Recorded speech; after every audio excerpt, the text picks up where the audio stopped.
दोस्तों स्टडी 91 के YouTube channel में आप सभी का बहुत बहुत स्वागत है। और आज हम लोग कवर करने जा रहे हैं बायोलॉजी का चौथा लेक्चर। दोस्तों 3 लेक्चर मैं पहले भी आपको पढ़ा चुका हूं, जिसमें मैंने आपको पढ़ाया ब्रेन के बारे में और ब्रेन से संबंधित तथ्यों के बारे में। उसके बाद मैंने आपको पढ़ाया स्पाइनल कार्ड के बारे में, जिसको कहते हैं मेरुदंड। अगर आप वो वीडियो नहीं देखें तो जाके देख लीजिए, क्योंकि इस तरह की डिजिटल क्लास आपको पूरे यूट्यूब पे कहीं नहीं मिलने वाली है। और आप चाहे कितने भी पैसे खर्च कर लो, आपको कभी कोचिंग में भी इस तरह की क्लास नहीं दिखने वाली, क्योंकि हम विद इमेज चीजों पर बात करने वाले हैं ताकि ज्यादा से ज्यादा पॉइंट आपको समझ में आए। ठीक है, आज चौथे लेक्चर में मैं आपको पढ़ाऊंगा आई के बारे में, यानी आंख के बारे में, और आंख से जुड़े 12 मोस्ट इंपॉर्टेंट फैक्ट को लेकर आया हूं, जो कि आंख की पूरी व्याख्या करेंगे। ये फैक्ट ऐसे हैं जो आंख की व्याख्या करने वाले हैं। ठीक है, जैसे जैसे आप कहोगे सर क्या चीज आज हम पढ़ने वाले हैं, दोस्तों आज हम पढ़ने वाले कार्निया के बारे में डिटेल से देखेंगे। कार्निया क्या होता है, इसका कार्य क्या होता है। आईलिड के बारे में पढ़ेंगे, आईलिड क्या होता है, इस आंख में आईलिड कहां पर होता है, उसका कार्य क्या होता है।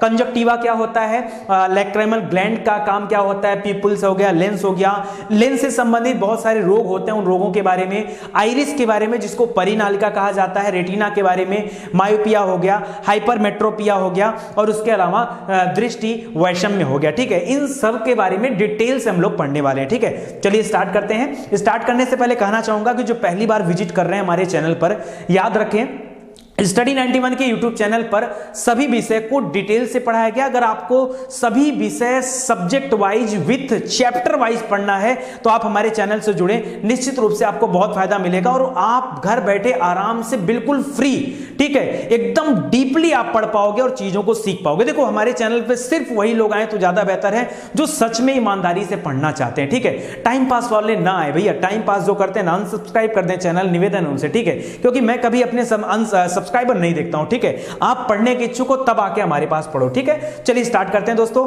आज मैं आपको डिटेल से पढ़ाऊंगा आई के बारे में। एक और लेक्चर आई के बारे में लेकर आऊंगा। 2 लेक्चर में आई से संबंधित जितनी भी चीजें सब बता दूंगा। ठीक है, चलिए स्टार्ट करते हैं।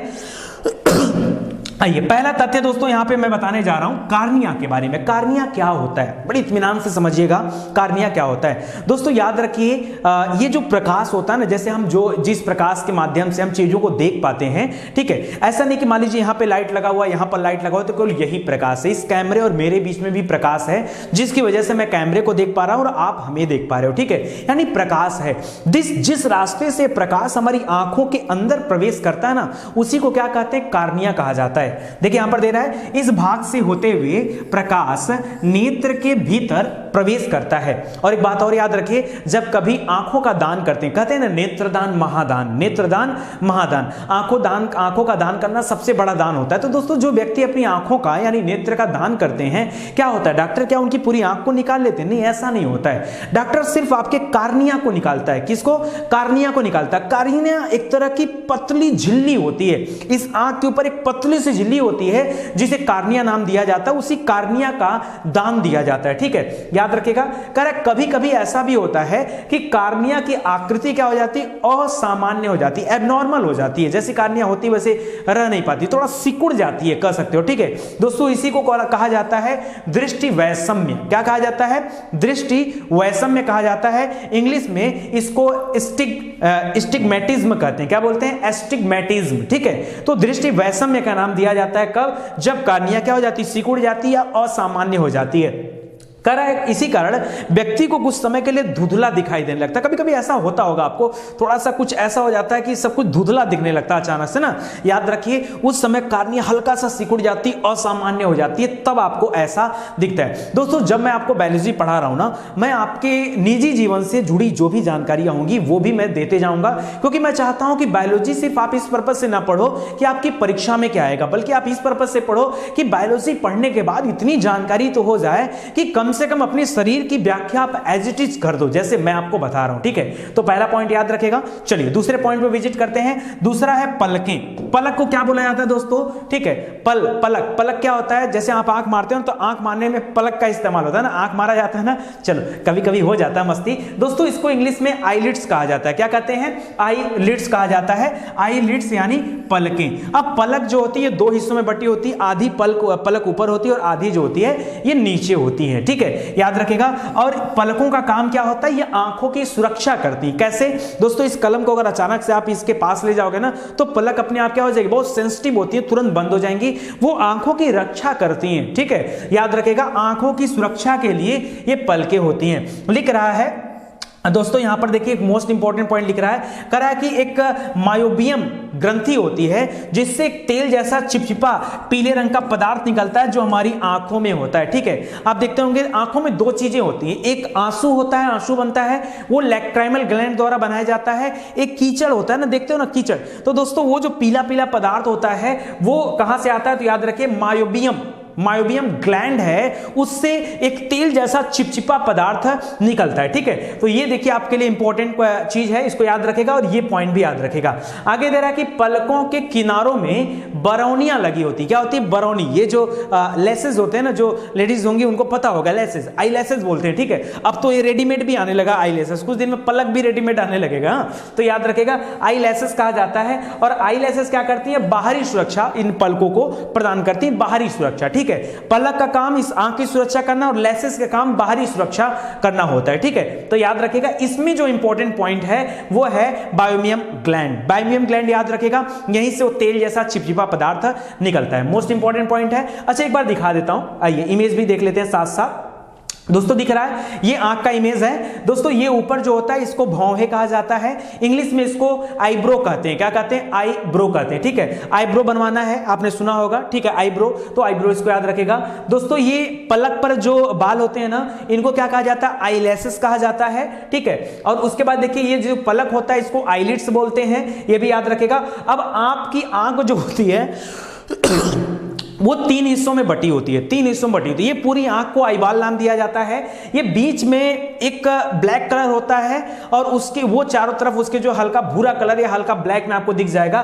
तो दोस्तों इसमें जो बाहर वाला हिस्सा होता है आइरिस होता है और अंदर वाला हिस्सा प्यूपिल कहलाता है। अभी डिटेल में इसके बारे में हम पढ़ने वाले हैं। ठीक है, तो बिल्कुल घबराइए मत, चीजों को इत्मीनान से और आराम से पढ़िए, कोई जल्दीबाजी नहीं है। अगला पॉइंट देख लेते हैं, आइए अगले पॉइंट पे विजिट करते हैं। अगला दे रहा है नेत्र श्लेष्म, क्या दे रहा है, नेत्र श्लेष्म। ठीक है, नेत्र श्लेष्म को दोस्तों कंजक्टिवा बोलते हैं, क्या बोलते हैं, कंजक्टिवा कहा जाता है, कंजक्टिवा। ठीक है, मोस्ट इंपॉर्टेंट है और याद रखिए, यहां से बहुत सारे तथ्य मैं आपको बताने वाला हूं। देखिए नेत्र श्लेष्म जिसको कंजक्टिवा कहा जाता है, कर पलकों के नीचे की उपचर्म, पलकों के नीचे की उपचर्म, ठीक है, यानी जिसको एपिडर्मिस बोलते हैं, जो पारदर्शक एवं झिल्लीनुमा होती है, उसको कंजक्टिवा का नाम दिया जाता है। किसका नाम दिया जाता है, कंजक्टिवा का नाम दिया जाता है। ये एक प्रकार से एक सफेद तरह की परत होती है दोस्तों। ये गोल वाली आंख के जस्ट बगल में व्हाइट वाला हिस्सा है ना, इसी को कंजक्टिवा कहा जाता है। क्या कहा जाता है, कंजक्टिवा का नाम दिया जाता है। सफेद परत होती है, याद रखेगा। और यहां पर देख लिया है कि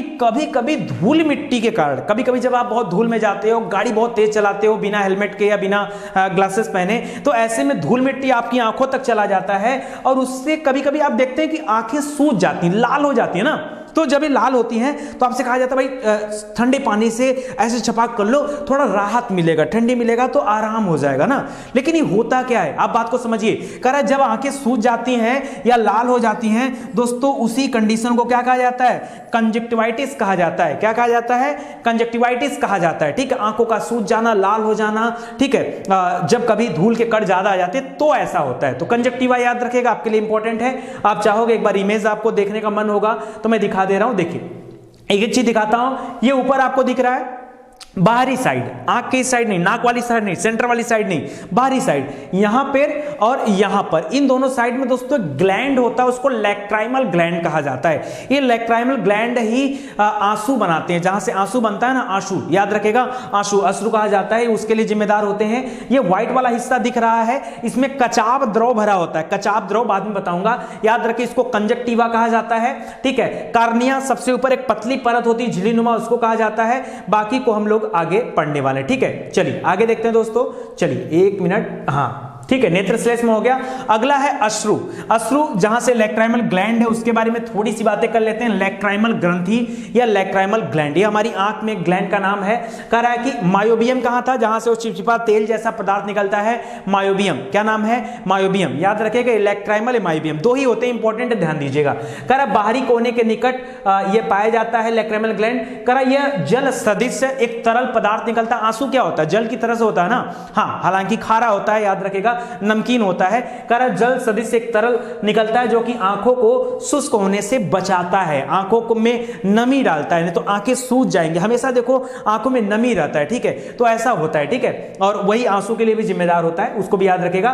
कह रहा है कि यहां पर एक लाइसोजाइम नाम का एक एंजाइम भी पाया जाता है, ठीक है, जो कि एंटीबैक्टीरियल होता है, बैक्टीरिया से हमारी आंखों की रक्षा करता है। कभी कभी आप देखते होंगे जो डॉक्टर आई ड्रॉप लिखते हैं ना, उन आई ड्रॉप में भी इस तरह के एंटीबैक्टीरियल आई ड्रॉप भी आते हैं जिसमें लाइसोजाइम पाया जाता है, ठीक है। तो लाइसोजाइम वैसे तो हमारे पेट के अंदर भी पाया जाता है, एंजाइम होता है, बट इसका इस्तेमाल बैक्टीरिया को मारने के लिए किया जाता है, तो यहां पर वो भी इंपॉर्टेंट है, याद रखिए, ठीक है, एंटीबैक्टीरियल होता है। चलिए अगले पॉइंट्स पर आते हैं और मैं आपको बताता हूं पुतली के बारे में। पुतली यानी प्यूपिल्स, पुतली यानी प्यूपिल के बारे में। अब देखिए प्यूपिल क्या होता है, कह रहा आइरिस के बीचों बीच एक गोल छिद्र होता है जिसे प्यूपिल का नाम दिया जाता है। और बहुत अच्छी बात है दोस्तों कि ये प्यूपिल का काम क्या होता है, ये प्रकाश की मात्रा को नियंत्रित करता है। आप कहोगे सर कैसे? दोस्तों ये ऑटोमेटिक काम करता है, आपको विश्वास ना हो आप प्रैक्टिकल कर सकते हो। किसी व्यक्ति को बिठा लो, मोबाइल का टार्च ऑन कर लो, ठीक है, थोड़ा सा टिपिकल काम है बट कोई दिक्कत नहीं है, ठीक है, इसमें कोई नुकसान नहीं। हाँ, ज्यादा बार इस्तेमाल मत करना, ये मैं सिर्फ आपको दिखाने के लिए कर रहा हूं। कोई ऐसा टार्च का इस्तेमाल मत करना जिसकी रोशनी बहुत तेज हो, हल्का टार्च को इस्तेमाल करना, ठीक है। कोई मोबाइल में हल्का टार्च जिसमें जलता है ना, उसको इस्तेमाल करना। आप देख सकते हो, देखने के लिए बता रहा हूं दोस्तों। आंख को खोलना, नॉर्मल पहले देखना, थोड़ा लाइट को दूर करके देखना। ये आंख के अंदर जो ब्लैक वाला हिस्सा होता है छोटा दिखेगा, जैसे आप टार्च ले जाओगे ना, जैसे लाइट जाती है ना, सिकुड़ जाता है, जैसे हटाओगे ये बड़ा हो जाता है। ऑटोमेटिक ऐसा होता है, विश्वास करो, बिल्कुल ऐसा होता है, समझो। तो वही बता रहा है कि मंद प्रकाश में ये फैलकर बड़ा हो जाता है। जैसे ऐसा समझ लो ना, जैसे जो हल्का प्रकाश होता है ना, ये फैल जाता है। ये जो प्यूपिल होता है ना, ये जिसको हम पुतली बोलते हैं, पुतली फैल जाती है क्योंकि प्रकाश को मतलब अंधेरे में आपको देखने के में मदद करती है कि कैसे करके अंधेरे में का अंदाजा लगा लो कि कहां क्या है। कभी आप अंधेरे कमरे में जाओ जहां लाइट नहीं होता है, फिर भी आप जान जाते हो अच्छा यहां पे कुछ ऊंचा होगा, यहां पे कुछ रखा है, कुछ ऐसा महसूस होता है ना, वो इस पीपल के कारण होता है। ये पीपल बड़ा हो जाता है अंधेरे में, जैसे जैसे टार्च मिलेगा वैसे छोटा होता जाएगा, और एकदम से टार्च ला दोगे ना, एकदम छोटा हो जाएगा, बहुत छोटा हो जाएगा, ठीक है। तो कह रहा तेज प्रकाश में छोटा और मंद प्रकाश में फैलकर बड़ा हो जाता है, यानी ये प्रकाश की मात्रा को नियंत्रित करता है। और ये आइरिस के ठीक बीचों बीच होता है, एकदम सेंटर में होता है, गोल वाला, इसी को प्यूपिल कहा जाता है। क्या कहा जाता है? प्यूपिल कहा जाता है। दोनों याद रहेगा ना दोस्तों आपको। चलिए आगे बताता हूं, अभी एक बार फिर से बड़े के इमेज में आपको दिखा देता हूं, याद करा दूंगा, ठीक है। आगे देखिए लेंस। अब बात कहती है कि लेंस कहां पर होता है। आंख में आप पढ़ते हो लेंस होता है, लेकिन आंख में लेंस है कहां पर? किसी से पूछकर देखो भाई, दिखाई देता है कि नहीं दिखाई देता, अंदर है बाहर है, कहां पर है लेंस? सुनो, करा लेंस, करा पुतली के रास्ते जो भी प्रकाश जाता है ना, लेंस उसी प्रकाश को रेटिना पर फोकस कर देता है। क्या करता है? उस प्रकाश को उठाकर रेटिना पर फोकस कर देता है। रेटिना आंख के पिछले हिस्से में होती है, उस रेटिना पर फोकस कर देता है। अच्छा, उसका आकार कैसा होता है दोस्तों? इसका आकार होता है उभयोत्तल। उभयोत्तल को हम लोग बोलते हैं बायो कॉन्वेक्स। क्या बोलते हैं? बायो कॉन्वेक्स बोलते हैं, क्योंकि कॉन्वेक्स कहा जाता है उत्तल को, और उभयोत्तल यानी जो उभय है, उभयोत्तल, तो याद रखिए बायो कॉन्वेक्स नाम दिया जाता है। और एक चीज और याद रखिए, आयु बढ़ने के साथ साथ जैसे जैसे व्यक्ति की आयु बढ़ती, व्यक्ति बुजुर्ग होता जाता है, वैसे वैसे ये जो लेंस है कुछ चपटा और इसका आकार भी चेंज होता है और रंग भी चपटा भी हो जाता है और भूरे रंग का होता जाता है, ठीक है। भूरे रंग का होने लगता है जब व्यक्ति की उम्र में बढ़ता है, ठीक है। अच्छा, एक चीज यहीं से और संबंधित है, मैं लगे हाथ आपको बताना चाहूंगा। मोतियाबिंद बड़ी आम बीमारी है, आपने नाम सुना होगा। मोतियाबिंद में दो मोतियाबिंद का नाम सुना होगा। एक जनरली आपने मोतियाबिंद सुना होगा, एक आपने सुना होगा काला मोतियाबिंद ना, काला मोतियाबिंद। अब सुनिए मोतियाबिंद में क्या होता है दोस्तों, इसको कैटरेक्ट बोलते हैं, ठीक है। मोतियाबिंद का लेंस पर एक सफेद रंग की एक परत जम जाती है, सफेद कलर की एक, आप किसी की आंख को देखोगे ना तो आंख पे एक सफेद रंग की परत दिखने लगती है दोस्तों। यही जो सफेद रंग की परत होती है ना, ये मोतियाबिंद कहते हैं। अच्छा एक बात बताओ, अगर मान लो एक बल्ब है और उसके सामने आपने कोई दफ्ती लगा दिया, तो इधर से देखोगे तो दफ्ती दिखेगा ना। जैसे मान लो जो यहाँ पे एक टार्च जल रहा है, अब मैंने इसको लगा दिया तो आपको मेरे हाथ की छाया मेरे मुंह पे दिख रही होगी ना, है कि नहीं। दोस्तों एक बात बताओ, अगर ये प्यूपिल के सामने, इस पुतली के सामने अगर कोई छोटा सा भी वो सफेद रंग का कोई कुछ बन जाए, तो देखने में जो जिस व्यक्ति के आंख में हुआ रहेगा, क्या वो व्यक्ति सामने वाली चीजों को कायदे से देख पाएगा? धुंधला दिखेगा। ये बताओ, धुंधला दिखेगा, जाहिर सी बात धुंधला दिखेगा। तो याद रखिएगा, लेंस पर एक सफेद रंग की परत जम जाती है, जिसकी वजह से आंखों से सभी चीजें क्या होती हैं? धुंधली दिखाई देने लगती है। दोस्तों ये मोतियाबिंद की प्रॉब्लम है, मोतियाबिंद, ठीक है, इसको याद रखिएगा, इंपॉर्टेंट है। आगे बढ़ते हैं, अगला दे रहा लेंस से संबंधित कुछ और रोग हैं, उनके बारे में भी देख लीजिए। दोस्तों काला मोतियाबिंद क्या होता है? काला मोतियाबिंद को ग्लाइकोमा बोलते हैं। क्या बोलते हैं? ग्लाइकोमा कहा जाता है। करा जब आंखों की कोशिकाएं पूरी तरह से डैमेज हो जाती हैं, विकृत हो जाती हैं, तो ऐसे में उसको क्या कहा जाता है? काला मोतियाबिंद कहा जाता है। मोतियाबिंद का इलाज है, लेकिन अगर वो मोतियाबिंद का इलाज समय पर ना कराया जाए तो काला मोतियाबिंद अगर व्यक्ति को हो जाता है, फिर उसका इलाज बहुत रेयर होता है। क्यों? क्योंकि जो यहां पर आंखों की कोशिकाएं है ना, वो कोशिकाएं ही विकृत हो जाती हैं, डैमेज हो जाती हैं, फिर से उनको, क्योंकि कोशिकाएं बहुत छोटी होती है, बहुत छोटी होती है, फिर उनको रिपेयर कर पाना बड़ा मुश्किल है, ठीक है। तो ध्यान दीजिएगा, ये थोड़ा सा कठिन कार्य हो जाता है। एक इसी संबंधित एक और रोग है प्रेसबायोपिया, और कह रहा है कि प्रेसबायोपिया अक्सर वृद्धावस्था में देखने को मिलता है। कह रहा है आंखों की जो सेलेरी मांसपेशियां होती हैं, जब एक कमजोर हो जाती हैं, तो व्यक्ति न तो दूर का देख पाता है न नजदीक का देख पाता है। अगर कोई एक दिखाई देता तो या तो निकट दृष्टि दोष हो जाता, या दूर दृष्टि दोष हो गया तो चलो दूर हो गया तो उत्तर लेंस लगाकर काम चला लेते हैं, निकट दृष्टि दोष हो गया तो अवतर लेंस लगाकर काम चला लेते हैं, होता। लेकिन अभी क्या है कि न व्यक्ति को दूर दिख रहा है, न व्यक्ति को नजदीक का दिख रहा है, दोनों नहीं दिख रहा है, ठीक है। तो ऐसे में उसको प्रेसबायोपिया का नाम दिया जाता है। और ऐसा कब होता है? वृद्धावस्था में, जब व्यक्ति बहुत कमजोर हो जाता है, पूरी सेलरी मांसपेशियां उसकी कमजोर हो जाती है, तो ऐसा होता है, ठीक है। इसको आप याद रखेगा, काफी इंपॉर्टेंट है। और ये याद रखेगा, ग्लाइकोमा में जो काला मोतियाबिंद है, जो मोतियाबिंद में सफेद परत आ जाती है, उसी तरह से इसमें काली परत आ जाती है, फिर कहानी खत्म हो जाती है, धीरे धीरे फिर व्यक्ति को कभी दिखाई नहीं देगा। अच्छा इसका इलाज क्या है? ये प्रेसबायोपिया जो अगर कोई ऐसा वृद्ध व्यक्ति जिसको न दूर का दिख रहा, नजदीक, न पेपर पढ़ पा रहा, न किसी को पहचान पा रहा दूर से आते हुए, तो उसके लिए क्या किया जाए भाई? जैसे दूर दृष्टि दोष हुआ तो चलो उत्तर लेंस लगा काम चला लिया, और निकट वाला हुआ तो अवतर लेंस लगा काम चला लिया। भाई ऐसे व्यक्ति को क्या कराया जाए? दोस्तों इनको लिए बाइफोकल लेंस आता है। क्या होता है? बाइफोकल लेंस आता है, बाइफोकल लेंस लगाकर काम किया जा सकता है, ठीक है। तो ये सब अपने आप में एंटीक प्रश्न बनते हैं। आज मैं आपको सिर्फ अलग अलग टॉपिक के बारे में पढ़ा दे रहा हूं, कल मैं इससे संबंधित परीक्षा में क्या प्रश्न पूछा जाता है ना, वो सब भी आपको दे दूंगा, ताकि आपको समझ में आ जाए। मजा आ रहा है कि नहीं पढ़ने में? चलो एक बार आपको और चीजें दिखा देता हूं। यहां पर देखिए इमेज में, थोड़ा सा इमेज है तो इमेज का फायदा लिया जाता है ना।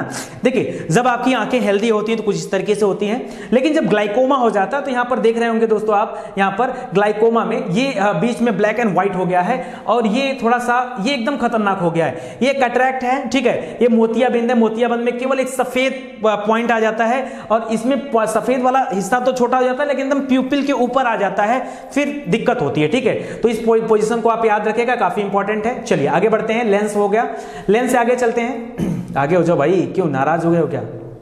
चलो आगे परिनालिका के बारे में पढ़ा जाता है। परिनालिका को दोस्तों आइरिस कहा जाता है। क्या कहा जाता है?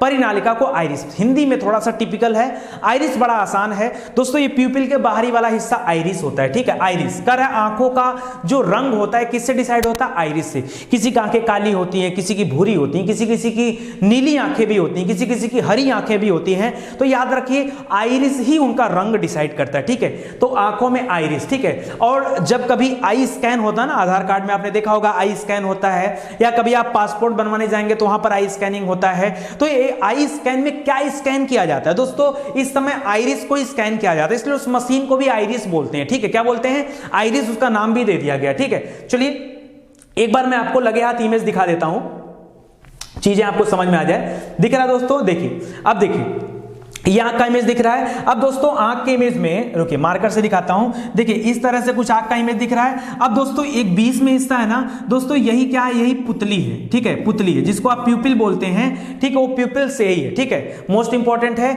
और ये आइरिस है, ये क्या है, परिनाल का आइरिस है, और यही वाला रंग डिसाइड करता है, ठीक है, यही रंग डिसाइड करता है। और जो छोटा बड़ा होता है ना, जो मैंने आपको बताया कि प्रकाश के आधार पर जो छोटा बड़ा होता है वो यही वाला हिस्सा होता है जो छोटा बड़ा होता है, ठीक है। ऐसा तो भूत जैसा हो गया जी ठीक है, हॉरर हो गया। अब देखिए यहां पर, ठीक है, ये रंग डिसाइड कर रहा है, जिसको याद रखेगा आइरिस और प्यूपिल, दोनों इंपॉर्टेंट है, याद रखेगा, ठीक है। देखिए यहां पर बता रहा है दोस्तों, दोनों इमेज को देखिए ध्यान से, दो चीजें दिखाया जा रहा है यहां पर। कह रहा है the iris relaxes in bright lighting. अगर लाइट ब्राइट होगी, तेज होगी, तो ये प्यूपिल जो होगी ना छोटी होगी, और अगर लाइट क्या होगी, डीम लाइट होगी, तो प्यूपिल क्या हो जाएगी, बड़ी हो जाएगी। दोनों में ब्लैक वाले हिस्से को देखिए, ब्लैक वाले हिस्से को। तभी मैं आपसे कह रहा हूं ना कि डिजिटल इस तरह की बायोलॉजी की क्लास आपने नहीं देखा होगा। और इतना अच्छे से पढ़ने के बाद भी यदि आपको बायोलॉजी नहीं समझ में आया तो जान लो फिर इससे बेहतर तरीके से तो कोई आपको नहीं पढ़ा सकता। इत्मीनान से पढ़िए। मैं तो आपसे बोलता हूं कि अगर कोई भी ऐसा टॉपिक जो आपको ना समझ में आया हो, आप हमें बताओ, कमेंट करके बताओ, हम उस आपके उस प्रॉब्लम को दूर करेंगे। समझ में आ रहा है डीम लाइट और ब्राइट लाइट में? तो ये ब्राइट लाइट होगा तो जो प्यूपिल होगा छोटा होगा, डीम लाइट होगा तो प्यूपिल क्या होगा, बड़ा हो जाएगा, फैल जाएगा, ठीक है। इसको आप ध्यान दीजिएगा, ठीक है। और यहां पर दोस्तों तो ये आपको जो है ये भी वही चीजें दिखा रहा है, साइड से एक बार और एक बार आगे से दिखा रहा है। तो अभी हम देखने वाले हैं, ठीक है। चलिए दोस्तों, ठीक है, यहां भी थोड़ा देख लीजिए दोस्तों। इसको सेलरी बॉडी बोलते हैं, सेलरी बॉडी बोलते हैं इसको।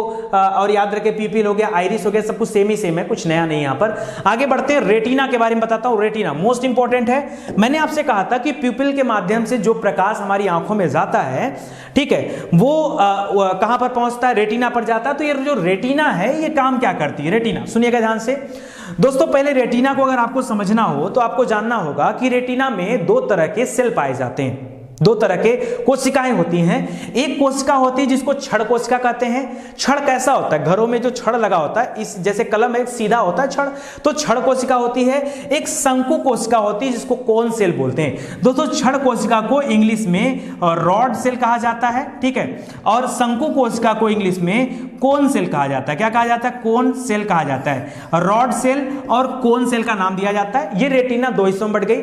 अच्छा, अब आपके माइंड में आएगा कि सर ये रॉड सेल और कोन सेल का काम क्या होता है, सर ये भी बता दीजिए। तो आइए बताता हूं, सुनिएगा ध्यान से दोस्तों। ये जो रॉड सेल होता है ना, जब कभी अंधेरे में आप जाते हो तो अंधेरे में प्रकाश की तीव्रता को बताता है कौन, रॉड सेल बताता है। उसी तरह से जो शंकु वाला होता है ये तीव्र प्रकाश में रंगों को बताता है। जब तेज प्रकाश में आप हो, ठीक है, ब्राइट बहुत तेज है, ब्राइट लाइट है, तो वहां पर रंगों में डिफरेंस को कौन पहचानता है, ये कोन सेल पहचानता है। जबकि अंधेरे में समान कौन सा रखा हुआ है, इसको कौन बताता है, तो याद रखेगा रॉड सेल बताता है। एक चीज और कहना चाहूंगा दोस्तों, ये खास करके रात्रिचर जानवरों में देखने को मिलता है, और ये वाला तो ये लाल पीला हरा नीला जो भी कलर आपको देखना वो होता है। याद रखें मंद प्रकाश में वस्तु को पहचानने में कौन मदद करता है, रॉड सेल। सपोज करो, एक चीज बताता हूं, धीमे से समझो, ऐसे आपको नहीं समझ में आएगा। मैं जो कहने जा रहा हूं सुनना।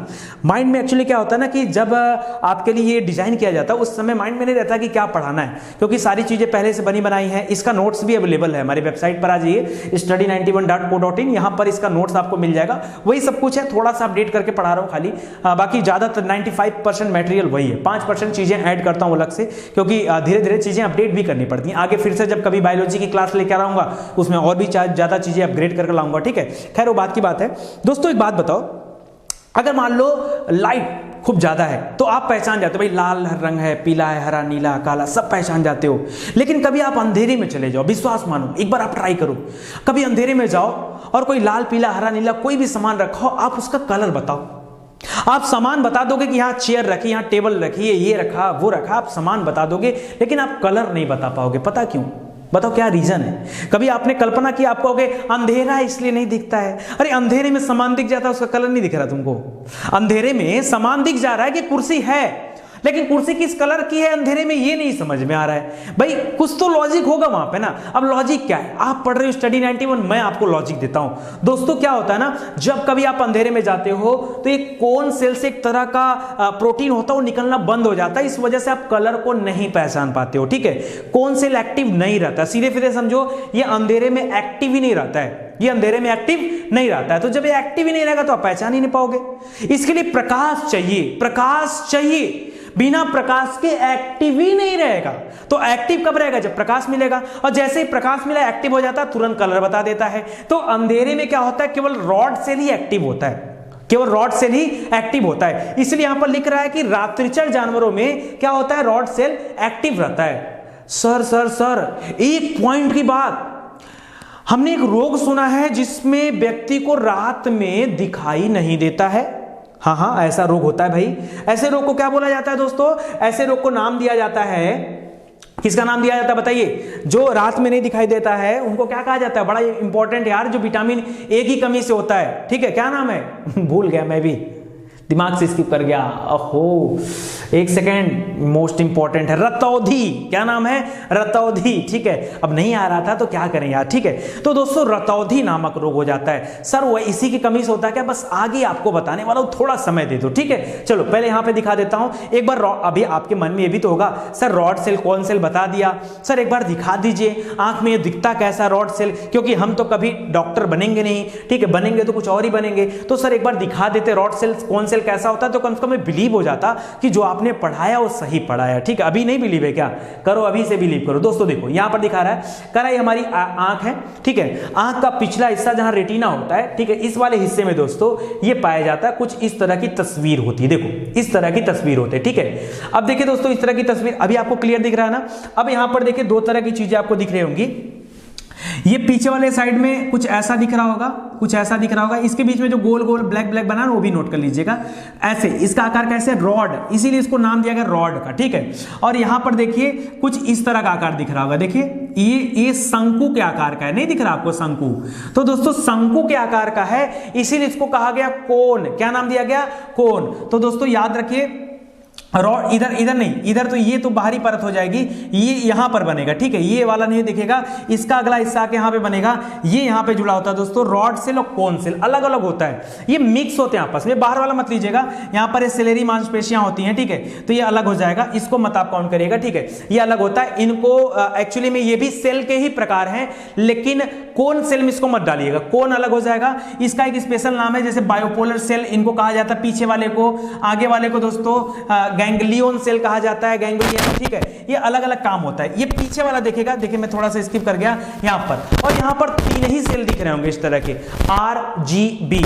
अब आपको समझ में आया, जो प्राथमिक रंग की कल्पना है रेड ग्रीन ब्लू, वो यहीं से पहचानने वाली कल्पना है, ठीक है, इसको भी याद रखेगा। अब चलिए आगे मुद्दे पर लेके जाता हूं, आपको समझ में आ जाएगा कोन सेल और रॉड सेल, ठीक है। एक बार देख लेते हैं। सबसे पहले मैं आपको पढ़ाता हूं कोन सेल के बारे में, फिर रॉड सेल के बारे में। Correct, cone cell. मैंने आपको कहा कोन सेल एक्टिव कब होगा? लाइट में ही एक्टिव होगा और कलर को पहचानने में मदद करता है। करेक्ट, कोन सेल ये तीव्र प्रकाश में रंग के लिए जिम्मेदार होता है, ठीक है। और कोन सेल कुछ इस तरह का आकार में दिखता है, ये कोन टाइप का आकार दिखता है, ये उसका न्यूक्लियस होता है, याद रखेगा, ठीक है। और रॉड सेल जो होता है ये आपके टूथ ब्रश होता है ना, उस टाइप का दिखता है, ठीक है। तो इसको भी आप याद रखिएगा, थोड़ा सा इंपॉर्टेंट है चीजें। चलिए आगे बढ़ते हैं दोस्तों, और ये हो गया इसके बारे में। अब बताता हूं रॉड सेल के बारे में। यहां रॉड सेल में कुछ इंपॉर्टेंट चीजें हैं, सुनिएगा ध्यान से। रॉड सेल जब होता है ना, उसके जैसे आप अंधेरे में जाते हो, रॉड सेल में एक विशेष तरह का लेयर एक्टिव होता है जिसको बोलते हैं रेडोप्सिन। यहां पे गलत लिखा हुआ है, यहां पे पी लगाइए, इसका पूरा नाम है रेडोप्सिन। क्या नाम है? रेडोप्सिन, ठीक है। तो रेडोप्सिन नाम की एक लेयर बनती है दोस्तों। ये जो लेयर होती है इसमें दो तरह के प्रोटीन पाए जाते हैं, दो तरह के प्रोटीन पाए जाते हैं इस लेयर में। एक का नाम होता है रेटिनिन, दूसरे का नाम होता है ऑप्सिन। क्या होता है? रेटिनिन और ऑप्सिन। जो रेटिनिन होता है ना, इसका एक पिगमेंट होता है बैगनी कलर का, और ऑप्सिन जो होता है एक तरह का ये प्रोटीन होता है, ठीक है, एक तरह का ये प्रोटीन होता है। मैं बात कर रहा हूं रॉड सेल के ऊपर जो एक लेयर बनती है रेडोप्सिन की, तो रॉड से रेडोप्सिन बना लीजिए, रेडोप्सिन लेयर की बात कर रहा हूं दोस्तों। यहां पर जो रेटिनिन होता है ना, रेटिनिन जो होता है इसका पूरक होता है विटामिन ए, विटामिन ए। और जो व्यक्ति विटामिन ए कम लेता है उसके यहां पर इस रेटिनिन की कमी हो जाती है। रेटिनिन की वजह से रेडोप्सिन लेयर गड़बड़ होती है, रेडोप्सिन लेयर गड़बड़ होने की वजह से रॉड सेल गड़बड़ हो जाता है, और रॉड सेल गड़बड़ होने की वजह से व्यक्ति अंधेरे में नहीं देख पाता है। क्या हुआ? माजरा समझ में आ गया? बहुत लंबी कहानी है। दुनिया इतनी जानती है कि विटामिन ए की कमी से रतौंधी रोग होता है। किसी से पूछो कैसे, कैसे विटामिन ए की कमी से रतौंधी रोग हो गया, साबित करके बताओ। नहीं, किसी को नहीं पता है। 99.9% लोग नहीं जानते हैं क्योंकि वो जानने का प्रयास नहीं करते हैं। अब आपसे कोई पूछे कि विटामिन ए की कमी से रतौंधी कैसे होगा, तो बताना कि विटामिन ए किसका पूरक है, ये रेटिनिन का पूरक होता है। कोई पूछेगा फिर रेटिनिन क्या होता है, कहना रेडोप्सिन की एक लेयर पाई जाती है, ये उसमें पाया जाता है रेटिनिन। तो इसकी रेटिनिन की कमी की वजह से रेडोप्सिन का लेयर डिसबैलेंस हो जाता है और इसकी वजह से रॉड सेल डिसबैलेंस हो जाती है। और रॉड सेल रात में वस्तुओं को पहचानने में मदद करती है क्योंकि कौन सेल तो एक्टिव नहीं रहेगा। कौन सेल एक्टिव रहेगा क्या, और कौन सेल एक्टिव रह के करेगा भी क्या, वो चीजों को देखने में मदद थोड़े करता है, वो तो चीजों का रंग बताने में मदद करता है कि हाँ ये ग्रे कलर है, ये कौन सा कलर है, ये बताने में मदद करता है ना। तो कौन सेल का कोई काम तो है नहीं, रॉड सेल का ही काम है। और रॉड सेल रात में एक्टिव नहीं होगी, ठीक है। क्यों, क्योंकि रॉड सेल, याद रखिए, रात के टाइम में रेडोप्सिन की जो लेयर बनती है वो अंधेरे में जाने पर ही बनती है, ठीक है। तो इसको याद रखेगा। तो विटामिन ए की कमी से रतौंधी नामक रोग हो जाता है, ठीक है। आगे बढ़ते हैं। करा रेटिनिन, यहां पर वही जो बात आपको बताएं वही दे रहा है। करा रेटिनिन, ये रॉड सेल का काम, रॉड सेल काम नहीं करता। क्यों, क्योंकि रेटिनिन अगर नहीं बनेगा, भाई रेटिनिन का पूरक कौन है, विटामिन ए है, और विटामिन ए अगर नहीं मिलेगा शरीर को तो रेटिनिन नहीं बनेगा, और रेटिनिन नहीं बनेगा तो रात में दिखाई नहीं देगा। सिंपल सी बात है। करा मंद प्रकाश में ही रॉड सेल पर रेडोप्सिन की परत बनती है ताकि व्यक्ति वस्तुओं का आभास कर सके। तो एक बात और कंफर्म होगा कि रात में व्यक्तियों को वस्तुओं का कलर नहीं दिखता है, वस्तुओं का कलर नहीं दिखता है, ठीक है। इसको भी याद रखिएगा, इंपॉर्टेंट पॉइंट है। चलिए आगे बढ़ते हैं। ध्यान दीजिए, करा रॉड सेल और कोन सेल दोनों एक साथ काम नहीं करती हैं, एक एक बार बारी बारी से काम करता है। कभी कभी ऐसी कंडीशन आ जाती है दोनों एक साथ हो जाती, कभी कभी। कैसे कंडीशन सुनिए, करा जब कभी हम अंधेरे से अचानक उजाले की तरफ आते हैं तो हमारी आंखें चौंधिया जाती हैं। कैसे, अच्छा एग्जांपल देता हूं दोस्तों। मान लो 2-3 कंडीशन देता हूं। आप किसी सुरंग में जा रहे हो और सुरंग काफी लंबा है, 2-3 किलोमीटर लंबा है, और जैसे ही सुरंग से उजाले में आते हो आपकी आंखें तुरंत चौंधिया जाती हैं, तुरंत चौंधिया जाती है। दोस्तों इस वजह से बहुत सारे हादसे भी हुए हैं, जहां जहां सुरंग है वहां बहुत सारे हादसे हुए हैं। इस वजह से सरकार ने कहा कि भाई सुरंग में लाइट का इंतजाम किया जाए, लाइट का इंतजाम किया जाए। जो इस समय की हाईटेक सुरंग बन रही है ना, उसमें याद रखिए शुरुआत में हल्की लाइट और लास्ट में तेज लाइट रख दिया गया है कि व्यक्ति जो हल्की लाइट से तेज लाइट में जाए तो जब वो उजाले में आए तो आंखों में दिक्कत ना हो। Example number 1। एग्जाम्पल नंबर 2, आप एक अंधेरे कमरे में और अचानक से तेज उजाले की तरफ देखते हो तो आपकी आंखें चौंधिया जाती है।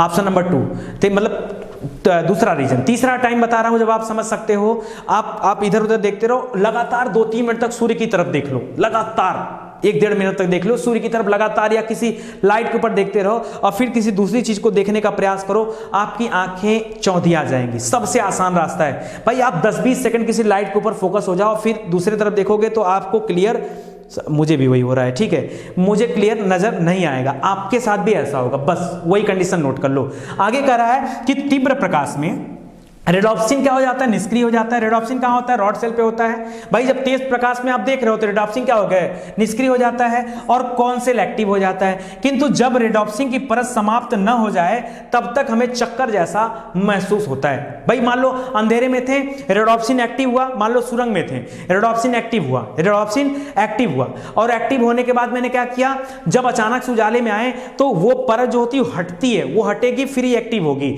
और वो हट नहीं पाती। जितना समय लगता हटने में उतने समय के लिए हम चौंधिया जाते हैं और हमें चक्कर सा आ जाता है, या फिर हमारे सामने पूरा ब्लैक हो जाता है, ठीक है, वो इसी वजह से होता है, ठीक है। चलिए अब मुझे लगता है आप समझ गए होंगे। आगे दे रहा है कि उल्लू में कोन सेल नहीं पाया जाता है, उल्लू में कोन सेल नहीं पाया जाता है, इसलिए वह दिन के उजाले में देख नहीं पाता है। तो रात के लिए मोस्ट इंपॉर्टेंट है रॉड सेल और दिन के उजाले के लिए मोस्ट इंपॉर्टेंट है कोन सेल। कोन सेल रंग को मदद भी करता है और कोन सेल दिन में ही एक्टिव रहता है, ठीक है। तो उल्लू में कोन सेल नहीं पाया जाता, इस वजह से उल्लू रात्रिचर जानवर कहा जाता है, पक्षी कहा जाता है, दिन में इसको दिखाई नहीं देता है। कहा जानवर की आंखें जो होती हैं रात में चमकती हैं, कभी लाइट से देखेंगे ना बड़ी तेजी से चमकती हैं। दोस्तों ये क्यों चमकती हैं, कभी कभी क्वेश्चन भी आया हुआ है, तो याद रखेगा। यहां पर नाम दे रहा है टेपिटम ल्यूसिडम, क्या दिया है, टेपिटम ल्यूसिडम। टेपिटम ल्यूसिडम की वजह से जानवरों की आंखें क्या हो जाती है, चमकती हैं। इसको याद रखेगा। करेक्ट। कौन सेल 3 चीजों में मदद करता है, रेड ग्रीन एंड ब्लू, जिसको आरजीबी नाम दिया जाता है, आरजीबी, रेड ग्रीन ब्लू। ये प्राइमरी रंग होते हैं, इसको याद रखेगा, मूल रंग कहा जाता है। इन्हीं से मिला करके अन्य रंगों की उत्पत्ति हुई और 7 रंग माने जाते हैं। सबको मिला देंगे तो व्हाइट कलर बनता है, ठीक है, उसको भी याद रखेगा। करेक्ट। किसी भी एक की कमी से रंग हमें पूरा नहीं दिखता है। अगर इनमें से कोई भी एक रंग कम हुआ तो फिर जान लीजिए उसकी वजह से आपको प्रॉब्लम होगा, और इसी को कहा जाता है वर्णांधता। क्या कहा जाता है, वर्णांधता। फिलहाल तो वर्णांधता, इंग्लिश में इसको कलर ब्लाइंडनेस बोलते हैं। कलर ब्लाइंडनेस एक तरह का वो माना जाता है, ठीक है, जो हमारे पिछले समय से चला आ रहा है, ठीक है, तो अनुवांशिक रोग माना जाता है। ये भी याद रखेगा, वर्णांधता को, कलर ब्लाइंडनेस को, मोस्ट इंपॉर्टेंट है। आगे देखिए 10वां पॉइंट है निकट दृष्टि दोष। वैसे मैं आपको निकट दृष्टि दोष के बारे में अगले वीडियो में फिर से पढ़ाने वाला हूं, बट आज थोड़ा सा ट्रेलर में दे देता हूं। दोस्तों निकट दृष्टि दोष को मायोपिया कहा जाता है। इंग्लिश भी नाम रखिए, याद रखिए, क्योंकि आजकल परीक्षा में क्या कर रहा है, ऐसे लिख दे रहा मायोपिया, ठीक है, और आधा लोग परेशान हो जा रहे हैं मायोपिया, ठीक है, तो याद रखिएगा, मोस्ट इंपॉर्टेंट है। कह रहा कि रेटिना इस समय नॉर्मल होनी चाहिए, बट यहां क्या होता है कि मायोपिया वाली कंडीशन में निकट दृष्टि दोष होता है तो दूर की वस्तुएं स्पष्ट दिखाई नहीं देती। देखिए निकट दृष्टि दोष मतलब क्या होता है, निकट की दिख रही है, नाम जरूर है निकट दृष्टि दोष, लेकिन निकट वाले में कोई समस्या नहीं होता, उल्टा इसका अर्थ होता है, ठीक है। तो दूर दृष्टि दोष, सॉरी, निकट दृष्टि दोष में दूर की चीजें हमें दिखाई नहीं देती, निकट की दिखाई देती है। तो इसके लिए किस तरह का लेंस का इस्तेमाल किया जाता है दोस्तों, कॉनकेव यानी अवतल लेंस का इस्तेमाल किया जाता है। अच्छा एक बात बताओ, यहां पे मैं 2 शब्द लिख रहा हूं, एक लिख रहा हूं उत्तल, एक मिनट, एक लिख रहा हूं दूर दृष्टि दोष, दूर, और एक तरफ लिख रहा हूं निकट दृष्टि दोष, ठीक है, निकट। और 2 शब्द और लिखता हूं, यहां पर लिखता हूं उत्तल, यहां पे लिखता हूं अवतल, ठीक है, उत्तल और अवतल। दोस्तों एक बात बताओ, ये 2 शब्द से मिला है, मिलकर बना है, 3 शब्द से बना है, ठीक है, यहां पे 2 लिख दो, यहां पे 3 लिख दो। ये 3 शब्द से मिलकर बना है, 4 शब्द से लिखकर बना है, ठीक है, तो यहां पे 3 हो गए, यहां पे 4 हो गए। हमेशा याद रखो, हमेशा याद रखो, दूर दृष्टि दोष में कौन सा लेंस, उत्तल लेंस। गलती से अवतल मत करना, 2 के बाद 4 नहीं आएगा, 2 के बाद 3 आएगा, और 3 के बाद 4 आएगा, ठीक है।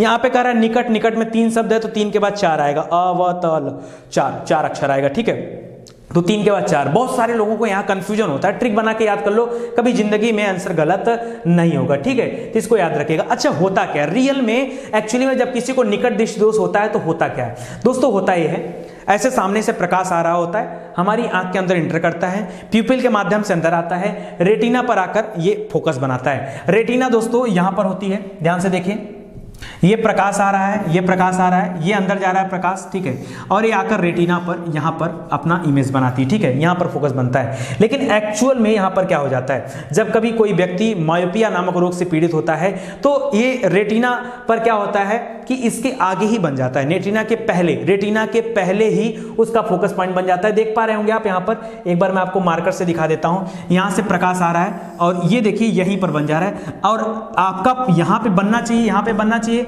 बट यहां पे नहीं बन रहा है, वो यहीं पे रुक जा रहा है। तो ये जो डिस्टेंस है इसको दूर कौन करेगा दोस्तों, इसीलिए कहा गया मायोपिया। मायोपिया मतलब क्या हो जाएगा, निकट दृष्टि दोष। निकट मतलब क्या हो जाएगा, अवतल लेंस हो जाएगा, निकट मतलब अवतल लेंस। अवतल लेंस लगा देंगे तो ये फिर से यहां पर बनने लगेगा और आपका जो रोग है, जो आपको परेशानी है, वो आपका सही हो जाएगा। समझ में आ रहा है, बस इतनी सी बात होती है। इसी कंडीशन में आगे देखते हैं दोस्तों, करा दूर दृष्टि दोष, तो जाहिर सी बात है दूर में क्या हो जाएगा, उत्तल लेंस का इस्तेमाल हो जाएगा। लेंस कौन होता है, उत्तल लेंस, इंग्लिश में इसी को कॉन्वेक्स कहा जाता है, कॉन्वेक्स कहा जाता है, ठीक है। करा इमेज जो होता है रेटिना के पीछे और आगे जाके बनता है, रेटिना के पार कर जाता है, सीधे सीधे समझो। और इसमें क्या होता है, दूर दृष्टि दोष में पास की चीजें नहीं दिखाई देती, क्योंकि दूर की दिखती हैं, पास की चीजें नहीं दिखती। तो आप देखिए रेटिना यहां पर था, रेटिना यहां पर था, और ये इमेज जाकर इससे भी दूर बन रहा है, दूर बन रहा है, इसीलिए तो इसका नाम दूर दृष्टि दोष रखा गया ना। तो याद रखिएगा, दूर बन रहा है तो दूर दृष्टि दोष, मतलब रेटिना से दूर बन रहा है, रेटिना से दूर, ठीक है। उसमें क्या था, रेटिना के पहले बन जा रहा था। तो यहां पर दोस्तों उत्तल लेंस का इस्तेमाल किया जाता है, जिसकी वजह से वापस वो रेटिना पर बनने लगता है और आपका रोग जो है दूर हो जाता है। 12वां और आखिरी पॉइंट है दृष्टि वैषम्य। दृष्टि वैषम्य क्या होता है दोस्तों, इसको एस्टिग्मेटिज्म बोलते हैं। और इसमें क्या होता है, कह रहा व्यक्ति क्षैतिज देख पाता है किंतु ऊर्ध्वाधर नहीं देख पा जाता, क्षैतिज देख लेता है लेकिन ऊर्ध्वाधर नहीं देख पाता है, क्षैतिज। ऊर्ध्वाधर ऐसे ऐसे नहीं देख पाएगा, ऊपर तरफ नहीं देख पाएगा, नहीं ऐसे ऊर्ध्वाधर नहीं देख पाएगा, क्षैतिज देख लेगा। ठीक है, कह रहा है कि इसलिए यहां पर सिलेंडर लेंस का इस्तेमाल किया जाता है। किसका? सिलेंडर लेंस का इस्तेमाल किया जाता है, क्योंकि यहां पर व्यक्ति में क्या होता है ना कि मल्टीपल फोकल पॉइंट बन जाते हैं, इस वजह से ऐसा होता है। एक बार दिखाऊं आपको तो ये रोग है कि नहीं, लेकिन बता देता हूं। देखिए, सपोज करिए ये कोई इमेज था, नॉर्मल आपको ऐसा दिख रहा है कि मार्केट में कुछ गाड़ियां हैं जो रोड पर चल रही हैं और पीछे से लाल बत्ती दिख रही है। लेकिन दोस्तों कुछ ये ऐसा भी इमेज कभी कभी आपको दिखता होगा, आपको नहीं दिखता होगा, जो रोगी होता है उसको ऐसा ही दिखता है। ठीक है, जब ऐसा कभी इमेज आता है ना उसकी आंखों के सामने, तो इसको क्या बोलते हैं? एस्टिग्मेटिज्म कहा जाता है। आज के लिए बस इतना ही, मुझे उम्मीद है आपको वीडियो पसंद आया होगा। दोस्तों पसंद हो ना तो खाली वीडियो को शेयर करिए, आगे बढ़ाइए चैनल को, ताकि ज्यादा से ज्यादा लोग देखें, इसके बारे में जानें, और भारत का हित ही होगा आपके भेजने से। ठीक है, तो आप इसको अपने फेसबुक, व्हाट्सएप ग्रुप, तमाम जगह शेयर कर सकते हैं, लोगों को बता सकते हैं। जो भी पढ़ने वाले बच्चे हैं, अगर उनके तक ये वीडियो जाएगा तो पढ़ाई का सदुपयोग होगा। मैं बार बार आपसे कह रहा हूं। ठीक है, और आप अगर इसको शेयर करते रहेंगे तो हम इस तरह के अच्छे वीडियोज आपके लिए लाते रहेंगे। देखिए, इतने अच्छे वीडियोज का लोग मार्केट में, आप बता दो, अगर ये बायोलॉजी जो आपको पढ़ाई जा रही है, अगर मैं चाहता तो आराम से इसकी 2000 रुपये फीस रखता बायोलॉजी में, कि केवल बायोलॉजी जिनको डिटेल से पढ़ना हो 2000 रुपये पेड करें, आपको डेली एक क्लास दिया जाएगा। और मेरे पास आप सोचो कि अगर 1000-2000 बच्चे भी हो जाते हैं तो एक अच्छा खासा इनकम बन सकता था, और मैं उस इनकम को ठुकरा रहा हूं। पूछो क्यों? आपके लिए। अब पूछो कि हमारा आपसे रिश्ता क्या है? रिश्ता यही है, मैं चाहता हूं हर बच्चा पढ़े। किसी बच्चे के मन में ये भावना ना आए कि मेरे पास पैसे नहीं यार, 2000 है नहीं यार, नितिन सर की क्लास नहीं ले पाएंगे, ये भावना उसके अंदर ना आए। केवल पता है उसके बारे में ये सोच कर मैं नहीं पढ़ा पा रहा हूं। क्या नहीं मेरे पास? बताओ। मेरे पास अच्छा खासा डिजिटल बोर्ड है, मेरे पास अच्छी खासी टीम है, मुझे अच्छा खासा आपको बताने पढ़ाने आता है, मेरे पास अच्छा खासा वेबसाइट है, सब कुछ मैं कर सकता हूं। ठीक है, बढ़िया वीडियो क्लास है, बढ़िया वीडियो क्वालिटी दे रहे हैं, बढ़िया ऑडियो क्वालिटी दे रहे हैं, सब कुछ बेस्ट दे रहे हैं। हम चीजों को बेच सकते थे। एक बार आप कल्पना करना, मेरी जगह शायद कोई व्यक्ति होता ना तो बेचना ही प्रीफर करता, सेल करता, सीधे सेल करता। मैं नहीं हूं, मैं वैसा नहीं हूं। ठीक है, जैसा लोग हैं वैसा मैं नहीं। मुझे लगता है यार कि कुछ अलग करो दुनिया में, वो मत करो जो दुनिया करती है। हर आदमी कमाने के लिए मर रहा है। ठीक है, कोई बच्चों के बारे में ख्याल कर ले, ये सोचकर खाली नहीं करता हूं। आप बताओ, ये मैं जो पढ़ा रहा हूं, क्या मैं 1000 रुपए लाख भी नहीं पढ़ा रहा हूं? क्या बायोलॉजी अगर किसी को 1000 रुपए में पढ़ाई जाए तो कौन है ऐसा जो एडमिशन नहीं लेगा, जिसको इस तरीके से पढ़ाया जाएगा? कौन नहीं लेगा एडमिशन? हजारों बच्चे आ जाएंगे एडमिशन लेने के लिए, एक दिन के अंदर आ जाएंगे, और एक दिन के अंदर मेरे पास अच्छे खासे पैसे भी आ जाएंगे। लेकिन मैं ऐसा नहीं कर रहा हूं। ठीक है, उसके पीछे वजह समझिए। दोस्तों निवेदन है, अगर आप चाहते हैं चैनल चलता रहे, वीडियो को शेयर करते रहिए, आपको फ्री ऑफ कॉस्ट चीज़ें मिलती रहेंगी। हाँ, आगे और भी एग्जाम को हम टारगेट करके जब चीज़ें पढ़ाएंगे तो वहाँ मैं आपसे सहयोग जरूर लूंगा। ठीक है, क्योंकि पीसीएस प्रीलिम्स तक का मेरा वादा रहा है आप सबसे कि सब सब्जेक्ट पढ़ा के आपको डिटेल में पढ़ाया जाएगा, सब सब्जेक्ट। ठीक है, कहीं कोई बट नहीं रहेगा, डीपली पढ़ाया जाएगा। हाँ, जब कभी एग्जाम टारगेट करने की बात आएगी तो फिर मैं वहाँ आपकी मदद करूंगा और वहाँ आपको भी हमारी मदद करनी होगी। ठीक है, चलिए धन्यवाद, मिलते हैं अगले लेक्चर में, तब तक के लिए जय हिंद, जय भारत।